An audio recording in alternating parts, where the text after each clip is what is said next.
गाँव में अक्सर कहा जाता है कि लोग अपने मूलधन से ज़्यादा अपने ब्याज पर भरोसा करते हैं।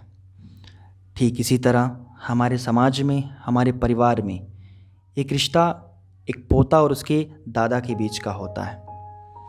नमस्कार, मैं शुभम मिश्रा आज अपनी दूसरी कहानी आप सभी के बीच लेकर हाजिर हूँ। विशाल वृक्ष नियति के खेल के सामने खुशी खुशी धराशायी हो गया। वृक्ष के कुछ बीज पौधे फलदार पेड़ हो गए और कुछ अब भी पौधे फलदार होने जाने की दौड़ में हैं। दादा थोड़ा अजीब है, परंतु मैं कभी आपको याद नहीं करना चाहता। आप भी नहीं करना। हमें एक दूसरे को याद नहीं करना चाहिए। ऐसा करना मतलब खुद को भावनाओं से लबालब करने जैसा है, जो हमें स्थिर कर देगा और यह नियमों के हिसाब से ठीक नहीं।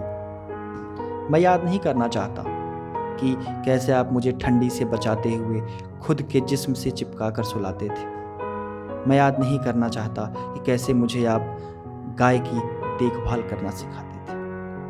मैं याद नहीं करना चाहता कि कैसे मेरी उंगली पकड़कर मुझे खेतों में ले जाते थे, कैसे प्रकृति के नज़दीक ले जाने की कोशिश करते थे, छोटे से भाई को कैसे गुदगुदी करके उठाते थे।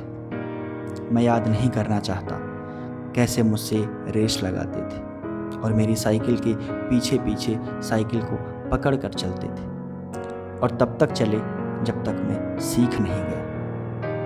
मुझे आपका कहीं भी रास्ते में मिला अन्न के दाने को उठाकर जेब में रख लेना भी याद है, और दूध रोटी खाकर कटोरे को धोकर पी लेना भी याद है।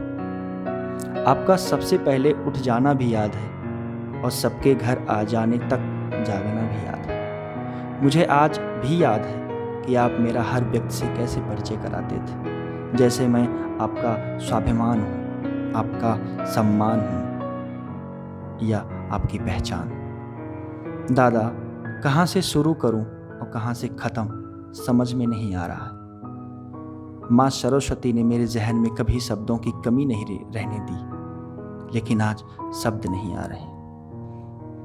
मुझे परिवार बचपन से कहता आया है कि जिस दिन मेरा जन्म हुआ उस दिन आप कितने खुश थे। घर का सबसे बड़ा पोता होने के कारण मुझ सौभाग्यशाली को आपका सबसे ज़्यादा स्नेह मिला।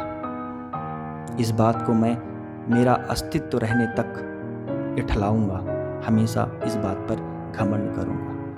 मुझे आज भी याद है गर्मियों के महीनों में खुले आसमान में आपके पास सोना, आप सीने से लगाकर सुलाते थे। हाथ का गमछा हमेशा लहराता था। मजाल था कि कोई मच्छर भी आवाज़ कर जाए। तारे आपस में बतियाते थे।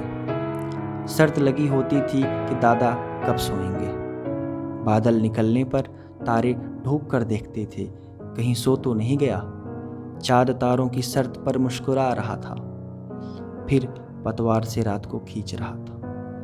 आपका गमछा रात भर हिलता रहा, तारे झगड़ते रहे, लेकिन मेरा दादा सोया या नहीं सोया यह किसी को नहीं पता चला।